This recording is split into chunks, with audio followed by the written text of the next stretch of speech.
आप सभी को नमस्कार, सुप्रभात। सार्थक government job point YouTube channel आप सभी लोगों का हार्दिक स्वागत करता है। चैनल पर नए हैं, चैनल को सब्सक्राइब करके वीडियो को लाइक कर दें, शेयर कर दें, बेल आइकन दबा करके रख लें ताकि आपको नोटिफिकेशन मिल जाए और आप उसे शेयर कर पाएँ। खबरों की शुरुआत करेंगे। काफ़ी सारी महत्वपूर्ण अपडेट हैं, इसलिए चैनल पर आप सभी लोगों का स्नेह और आशीर्वाद परम आवश्यक है। चलिए खबरों की शुरुआत कर लेते हैं। फटाफट आप सभी लोगों को सारी अपडेट देंगे क्योंकि विद्यालय का भी समय हो रहा है और आज थोड़ा सा जो है संडे को हम कपड़े वपड़े नहीं धुल पाए थे। आज थोड़ा सा वक्त लग गया हमें और स्नान ध्यान करने के बाद, पूजा पाठ करने के बाद आप सभी लोगों को अब अपडेट दे करके हम तुरंत ही विद्यालय के लिए निकलेंगे। कल से बोर्ड की परीक्षाएं शुरू हो रही हैं और उसके क्रम में बहुत सारी तैयारियां भी करनी हैं क्योंकि हमारे विद्यालय में स्वयं भी सेंटर आया हुआ है। तो भाई अब कुछ ना कुछ तो एक्स्ट्रा एफर्ट करना ही पड़ेगा, है ना। तो आप सभी लोगों से मैं बारंबार इस बात की गुजारिश करना चाहता हूं कि आप लोग अधिक से अधिक वीडियोस को शेयर किया करिए और चैनल को सब्सक्राइब किया करिए। चलिए खबरों की शुरुआत कर लेते हैं। आयु वर्ग को लेकर के हमारे भाई बहन बहुत दिन से इंतज़ार कर रहे थे। अब उनका इंतज़ार हम लोग बहुत जल्दी ही समाप्त कराने चल रहे हैं और जहाँ तक कि अधिकारियों का भी मानना है और जहाँ तक हमारे लायर महोदय का भी मानना है, मैं आप सभी लोगों को बता देना चाहता हूँ कि अब इन तमाम मुद्दों को लेकर के हम सभी लोगों को विजय श्री मिलनी सुनिश्चित हो चुकी है। हम लोगों के तर्क, हम लोगों के तथ्य, जाहिर सी बात है वो एक शानदार मंच के तौर पे हाईकोर्ट में रखे गए हैं क्योंकि अभी तक हम लोगों ने इंतज़ार किया था कि अगर कैबिनेट मीटिंग हो जाती, इस पर नियुक्त मिल जाता है, सारी चीज़ें कंफर्म हो जाती हैं तो क्या मतलब है जाने का। लेकिन कैबिनेट मीटिंग अभी तक हुई नहीं और जब हुई नहीं तो भाई विद्यार्थियों को तो अब एलटी आना, जीआईसी आना है, खंड शिक्षा अधिकारी का विज्ञापन आना है, ये तमाम विज्ञापन आप सभी लोगों के आने हैं। साथ ही साथ अभी टीजीटी पीजीटी का नया विज्ञापन आना है और उसके साथ में एडेड जूनियर का आना है। ऐसी तमाम वो भर्तियाँ हैं, यूपीटीईटी आना है, ठीक है ना। तो इसमें अगर हम लोगों को थोड़ा सा रिलैक्स मिल जाएगा तो जाहिर सी बात है हमारे काफ़ी सारे सीनियर भाई बहनों का भी कल्याण हो जाएगा, कल्याण मस्तु है ना।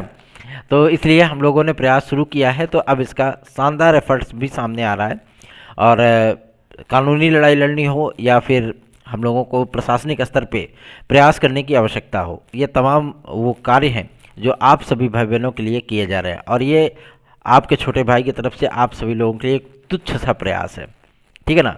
आप सभी लोग सहयोग करिए, अधिकाधिक संख्या में वीडियोस को शेयर किया करिए और हम सभी लोग ऐसे ही आप सभी लोगों के लिए शानदार एफर्ट करते रहेंगे ताकि आपके प्रतियोगी जीवन की जो समस्याएं हो उसका निराकरण शानदार तरीके से हो सके।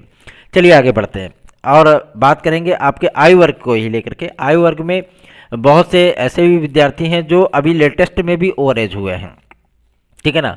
और जब इस चीज़ को लेकर के हम लोगों ने याचिका करी तो सबसे बड़ा मुद्दा ये था कि कौन से तर्क को लेकर के हम लोग सामने रखें। तो इस पर सर्वोच्च न्यायालय का एक आदेश भी है, साथ ही साथ कई राज्यों ने जो है आयु वर्ग की छूट भी दी है और अपने उत्तर प्रदेश में भी यूपी कांस्टेबल में 3 वर्ष दिया गया है। हालांकि 5 वर्ष मिलना चाहिए था लेकिन 3 वर्ष दिया है, ठीक है। यूपीएसआई में हाईकोर्ट के ही आदेश पे मिल चुका है और ये नई वाली जो एसआई की वैकेंसी आने वाली है उसमें भी मिलेगा और जो कंप्यूटर लेखा वगैरह का जो ये विज्ञापन आया था एसआई का, ठीक है ना, उसमें भी आप लोगों को एज रिलैक्सेशन मिला। स्पोर्ट कोटे में भी 5 वर्ष दिया गया। तो क्या केवल यूपीएससी या अन्य शिक्षक, अन्य भर्तियों में ही आप आयु वर्ग की छूट नहीं दे सकते हैं? आयु वर्ग की छूट कोविड काल के चलते लगभग सभी राज्यों ने दिया है, सभी राज्यों के लोक सेवा आयोगों ने दिया है और केंद्र सरकार ने भी, रेलवे में भी, एसएससी में भी, हर जगह पे रिलैक्सेशन प्राप्त हुआ है। तो क्या केवल उत्तर प्रदेश का ही लोक सेवा आयोग जो है इंद्र के सिंहासन से डायरेक्ट उतर करके आया हुआ है? ऐसी तो परिस्थितियां हैं नहीं। तो शासन को इस चीज़ को भी सोचना चाहिए, लेकिन शासन थोड़ी सी देर किया, इसलिए हाईकोर्ट जाना पड़ा। और आप सभी लोगों को मैं बता दूं कि इसका जवाब मिलने के बाद, क्योंकि शासन की भी मंशा है कि हम एज रिलैक्सेशन प्रोवाइड कर दें, और आप सभी लोगों को मैं बता दूं कि हम लोगों को 5 वर्ष जरूर मिल जाएगा, 101% 5 वर्ष मिल जाएगा। मैं इस बात के लिए आप सभी लोगों से अफसोस जाहिर करना चाहता हूं कि हम आपको 2024 नहीं दिला पाए, ठीक है ना। लेकिन आगामी समय में अगर आप सभी लोगों को ये चीज़ें प्रोवाइड होती हैं तो मान लीजिए कि अगर इसमें से 2-4-10 हज़ार विद्यार्थियों का नुकसान भी हुआ, फिर भी लाखों लाख हमारे भाई बहन इससे लाभान्वित भी होंगे। चलिए आगे बढ़ते हैं। एलटी ग्रेड और जीआईसी प्रवक्ता के लिए मैं बता देना चाहता हूँ, शिक्षक भर्तियों को क्रमबद्ध तरीके से चलाने के लिए। जो शैक्षिक अर्हताओं का विवाद था वो पूरी तरीके से शासन स्तर पे भी समाप्त हो चुका है और शासन स्तर को ये चीज़ें बहुत जल्दी ही डिक्लेयर करनी है। और आप सभी लोगों को मैं बता देना चाहता हूँ, शैक्षिक अर्हता का लेटर बहुत जल्दी ही आप लोगों के सामने आने वाला है। काफ़ी अमूलचूल परिवर्तन भी हुआ है। इतने सारे परिवर्तन, इतनी नई डिग्रियों को सम्मिलित करना, तमाम वो बातें, सारे तर्क, सब कुछ जो है आप सभी लोगों को देखने के लिए मिलेगा, जिसमें आप लोगों को थोड़ा सा आश्चर्य भी होगा, थोड़ा सा अफसोस भी होगा और थोड़ी सी खुशी भी होगी। तीनों चीज़ें होंगी। ऐसा नहीं है जो विद्यार्थी इनवैलिड किए जाएंगे वो विद्यार्थी दुखी नहीं होंगे, जो विद्यार्थी नई इसमें एंट्री करेंगे वो विद्यार्थी खुशी नहीं होंगे, और जो विद्यार्थी अभी पुराने में है लेकिन थोड़ा बहुत परिवर्तन और बैरिकेड्स कर दिया गया है उनके लिए, वो विद्यार्थी थोड़ा सा मंद मंद जो है, थोड़ा सा आशंकित भी रहेंगे, थोड़ा सा खुशी भी होंगे और थोड़ा दुखित भी होंगे। तो ऐसी परिस्थितियां आप लोगों के सामने एलटी ग्रेड और टीजीटी की नियमावली को लेकर के आने वाली हैं, जो कि आप सभी लोगों को ज़्यादा से ज़्यादा 3 से 4 दिन के भीतर देखने के लिए मिल जाएंगी। माध्यमिक शिक्षा मंत्री महोदया ने भी इस बात को डिक्लेयर कर दिया है कि हम एलटी जीआईसी और टीजीटी की नई भर्ती प्रक्रियाओं को लेकर के पूरी तरीके से संवेदनशील हैं। और इस मुकाम पर पहुंचने के बाद, चूंकि अब लोकसभा का चुनाव सर पे खड़ा हुआ है, ठीक है ना, और कुछ ही दिनों में आप सभी लोगों को अधिसूचना भी देखने के लिए मिल जाएगी। हालांकि अभी आपको लगभग 25 मार्च तक का वेट करना पड़ेगा लोकसभा की चुनाव की अधिसूचना को लेकर के, ठीक है। तो तब तक बहुत सारा चीज़ आप सभी लोगों के जीवन में बदलने वाला है। और इसी बीच में आपका एलटी ग्रेड, जीआईसी प्रवक्ता, खंड शिक्षा अधिकारी आदि के विज्ञापन भी आने हैं। और मुद्दे की बात तो यह है कि जो एग्रीकल्चर सेक्टर की भर्तियां होनी है उसकी भी अर्हताएँ क्लियर कर दी गई हैं, ठीक है ना। शासन की जो विस्तृत व्याख्या है वो बहुत जल्दी पब्लिक डोमेन में आने वाली है और स्कूली शिक्षा महानिदेशक महोदय इस बात को लेकर के शासनादेश बहुत जल्दी ही जारी करने चल रहा है, ठीक है। और फटाफट उसके बाद आप लोगों की विज्ञापन की प्रक्रिया शुरू हो जाएगी, क्योंकि पीसीएस 2024 को लेकर के आयोग इस समय बहुत ज़्यादा संवेदनशील है कि भाई आरओ में अगर दाग लगा है तो पीसीएस 2024 में न लगने पाए, ठीक है ना। और इसके एडमिट कार्ड भी बहुत जल्दी ही आने वाले हैं। 17 मार्च को आपकी प्रारंभिक परीक्षा प्रस्तावित है और ऐसी परिस्थितियों में विद्यार्थी भी थोड़े से संवेदनशील हो जाएंगे कि भाई हमको तैयारी करनी है, पढ़ना है, प्रीलिम्स देना है। और ऐसी परिस्थितियों में आप सभी लोगों को एकजुट कर पाना भी हम लोगों के लिए मुश्किल होगा। बहुत से ऐसे भी यूट्यूबर होते हैं जो कि आरओ के पेपर आउट को लेकर के, जैसे कल अभी धरना प्रदर्शन हुआ है, सारी चीज़ें हुई हैं, चक्का जाम तक होगा है, ठीक है ना। विद्यार्थी दिन से लेकर के रात तक कोशिश कर रहे हैं, क्योंकि उनको भी ये चीज़ें पता है कि पीसीएस 2024 का एडमिट कार्ड जारी होने के बाद विद्यार्थी जो है इकट्ठा नहीं हो पाएंगे। इसकी वजह से भी उनका आंदोलन तेज हो गया है। देखिए, आंतरिक जब कमेटियां बन गई हैं, एसटीएफ की जांच होनी शुरू हो गई है, तो आप सभी लोगों को भी मैं बताना चाहता हूं कि थोड़ा सा धैर्य रखना चाहिए। अगर ऐसी कोई परिस्थितियां होती हैं तो जाहिर सी बात है कि विद्यार्थियों की भी आशंकाएँ जायज़ हैं भाई, कि इसमें बहुत लंबी प्रक्रिया लग सकती है, बहुत समय लग सकता है और लीपापोती करने के बाद हो सकता है कि वो चीज़ें ना हो। तो ठीक है, अगर आप लोगों के पास कोई साक्ष्य है तो आपने उपलब्ध कराया तो उसकी जांच होने दीजिए। थोड़ा सा इसके लिए आप लोगों को भी धैर्य रखना चाहिए।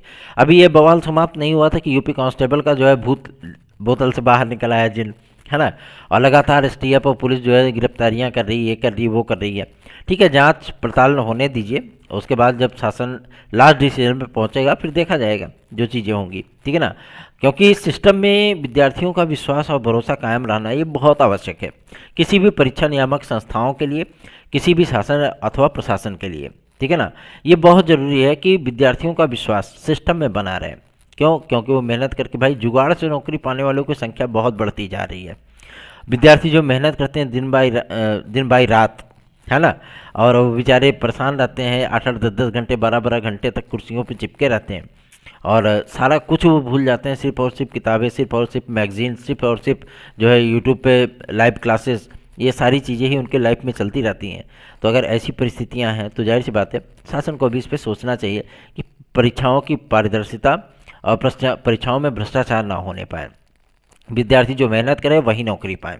चलिए आगे बढ़ते हैं। अब बात करेंगे आपके यूपीएसआई के नए विज्ञापन को लेकर के। सूचना प्राप्त हो गई है, यूपीएसआई का विज्ञापन आप सभी लोगों का बहुत जल्दी ही आने वाला है, ठीक है। अभी इस थोड़ा सा मकड़ जाल से पुलिस प्रोन्नति बोर्ड बाहर निकल आए, ठीक है। जो यूपी कांस्टेबल वाला मामला आप लोगों का चल रहा है, इस मकड़ जाल से बाहर निकल आए, उसके बाद आप लोगों का यूपीएसआई का विज्ञापन जो है वो जारी कर दिया जाएगा, ठीक है। और जो हमारे भाई बहन इसमें ओवर एज हो चुके हैं, ठीक है ना, उनको भी 5 वर्ष मिलेगा, तो जाहिर सी बात है वो भी आ जाएंगे, जैसे आप लोगों को यूपी कांस्टेबल में एज रिलैक्सेशन मिला है। चलिए आगे बढ़ते हैं। अब बात करेंगे आपके एक और महत्वपूर्ण मुद्दे को लेकर के, जो कि संबंधित है शिक्षा सेवा चयन आयोग के लिए। शिक्षा सेवा चयन आयोग की अधिसूचना आप सभी लोगों को यथाशीघ्र देखने के लिए मिलने वाली है। शासन स्तर पर भी इस पर चर्चा शुरू हो चुकी है कि किसी भी दिन आप सभी लोगों की अधिसूचना जारी हो सकती है, क्योंकि अध्यक्ष और सदस्य वगैरह को एकदम कंफर्म कर लिया गया कौन नियुक्त होंगे। यह मुख्यमंत्री महोदय अच्छी तरीके से जानते हैं हमको किसको नियुक्त करना है। और 4 उप सचिवों के भी नाम क्लियर कर लिए गए हैं, सचिव और परीक्षा नियंत्रक के भी नाम क्लियर हो चुके हैं, ठीक है ना।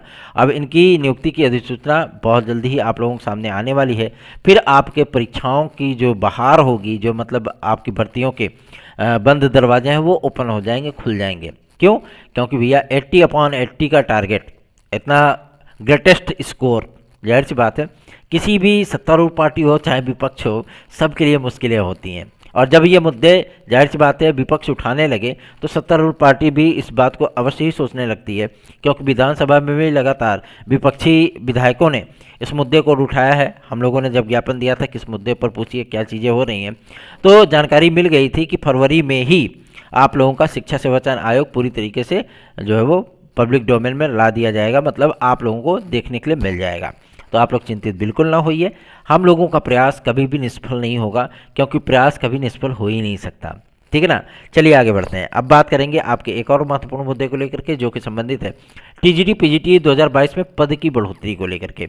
उसके पहले एडेड जूनियर हाई स्कूल शिक्षक भर्ती पर चर्चा कर लेते हैं।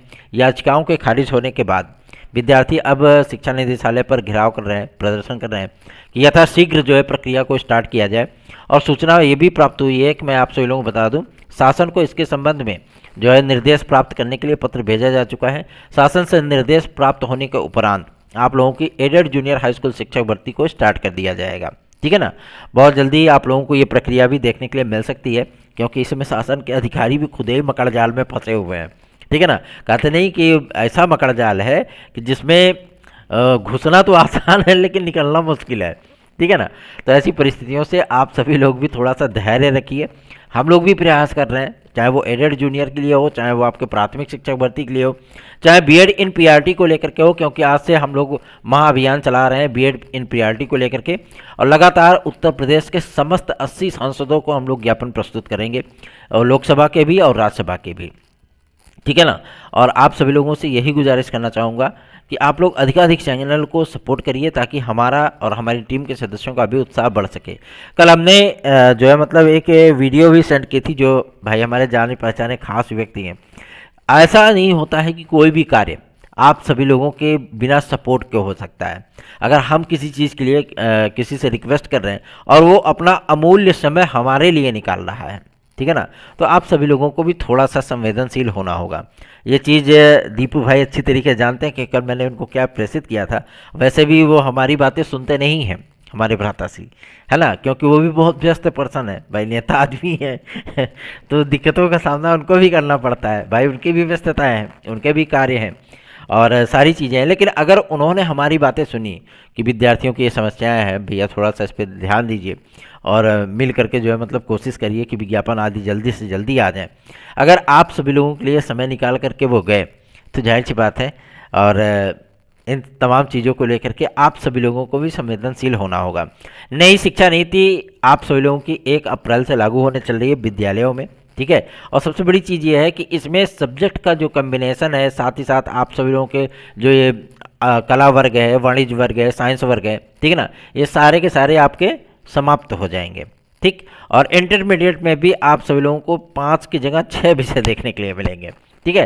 तो जब सब्जेक्ट कम्बिनेशन का मुद्दा ही समाप्त हो जाएगा तो जाहिर सी बात है टीजीटी पीजीटी में ये बाउंडेशन भी आप सभी लोगों का समाप्त हो गया है, क्योंकि नियमावली में एकदम स्पष्ट कर दिया गया है कि अब सब्जेक्ट कम्बिनेशन जैसा कोई भी क्राइटेरिया या कोई भी बाउंडेशन किसी भी विद्यार्थी के लिए नहीं होगा। अगर वो एलिजिबल है, ट्रेंड है, ग्रेजुएट है, तो वो अप्लाई कर सकते हैं, ठीक है ना। उसके लिए एक निश्चित प्रारूप तैयार किया गया है, एक निश्चित मानक तैयार किया गया है कि आप किसके लिए अप्लाई कर सकते हो। अब पता लगे कि अगर कोई संस्कृत का विद्यार्थी है या कोई अंग्रेजी का विद्यार्थी है, अगर वो गणित विषय के लिए अप्लाई करेगा तो जाहिर सी बात है वो 0/सन्नाटा ही रहेगा, ठीक है। तो विद्यार्थी भी अपनी कैपेसिटी के अनुसार ही आवेदन करेंगे। ऐसा थोड़ी ना कि फलानवा जगह से ढमकवा जगह आएगी, ढमकवा जगह से फलानवा जगह चला गया, ना, ऐसा नहीं होता है, है ना। तो ऐसी परिस्थितियाँ सरकार भी जानती है भाई, जिसके पास योग्यता होगी, जो पेपर सॉल्व कर पाएगा वही उस विषय के लिए अप्लाई करेगा, है ना। तो लेकिन आप लोगों के सर पे जो ये मंडरा रहा था, क्योंकि जब से ये सर्वोच्च न्यायालय का जो आदेश आया बीएड के खिलाफ, ठीक है ना, तब से ये सब्जेक्ट कम्बिनेशन का जो मुद्दा था ये बहुत ज़्यादा हाईलाइटेड था, ठीक है। और इन सारी चीज़ों को जो है समाप्त किया गया, ताकि उन विद्यार्थियों को भी थोड़ा सा रिलैक्स मिल जाए जो विद्यार्थी टेक्निकल फील्ड से होते हुए या वाणिज्य फील्ड से होते हुए या एग्रीकल्चर फील्ड से होते हुए उन्होंने बीएड करा था और वो प्राथमिक शिक्षक भर्ती के लिए फिलहाल तो जो है एलिजिबल थे, लेकिन सर्वोच्च न्यायालय के आदेश के बाद वो अनएलिजिबल हो गए, ठीक है ना। ऐसी परिस्थितियों में लाखों लाख विद्यार्थियों की संख्या, और चुनावी सीजन में कोई भी गवर्नमेंट इतनी बड़ी भूल नहीं कर सकती है। इसलिए आप सभी लोगों में बता दूं, सारी चीज़ें आप लोगों के फेवर में चल रही हैं। हम लोगों का जितना भी प्रयास है वो सारा कुछ आप सभी लोगों के फेवर में चल रहा है, बस ज़रूरत है तो आप सभी लोगों के सपोर्ट की। 9721411385 इस व्हाट्सएप नंबर पर संपर्क करके आप हमारी याचिका से टीजीटी पीजीटी 2016-2021 की हमारी याचिका से जुड़ करके याची लाभ प्राप्त कर सकते हैं। महज एक दिन शेष है, सिर्फ एक दिन, ठीक है ना, शेष है। आप सभी लोग चाहें तो हमारे साथ जुड़ करके उसका लाभ प्राप्त कर सकते हैं। 9721411385 इसी व्हाट्सएप नंबर पे आप सभी लोग हमारे TGT PGT TET CTET super TET LT GIC UP SI की वैकेंसी, यूपी ट्रिपल एससी की वैकेंसी, डीएसएसबी की वैकेंसी, बिहार शिक्षक भर्ती, बीएड एंट्रेंस एग्जाम आदि की तैयारी अगर आप कर रहे हो तो आप हमारे नोट्स लेकर के पढ़ाई करिए। आपकी सफलता की दर 100% तक कन्वर्ट हो जाएगी। धन्यवाद। आप सभी का दिन शुभ हो।